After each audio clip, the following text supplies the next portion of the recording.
আমরা বাঙালি, আমাদের রান্নাঘরে বিদেশি জিনিস ঢুকলেও সেটা কিন্তু একদম দেশি হয়ে তারপরেই বেরোবে। আজকে তোমাদের সাথে আমি শেয়ার করব স্যামনের সর্ষে ভাপা রেসিপি। দেখো, স্যামন মাছ তো ওই আদা রসুন দিয়ে সবাই প্রায় খেয়ে থাকে। আমি বলবো একবার সর্ষে দিয়ে ভাপিয়ে দেখো, তারপর বলো কেমন লাগলো। প্রথমে স্যামন মাছগুলোকে বেশ কিছুটা লেবুর রস দিয়ে 10 মিনিট মাখিয়ে রেখে দেব।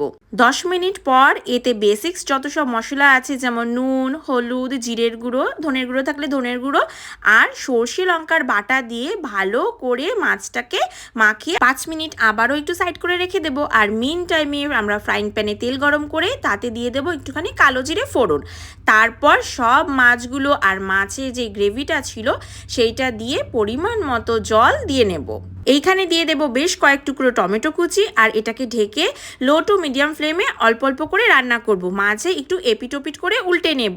বেশিক্ষণ লাগবে না, মাত্র 15 মিনিটে কিন্তু আমাদের এই রেসিপি একদম রেডি।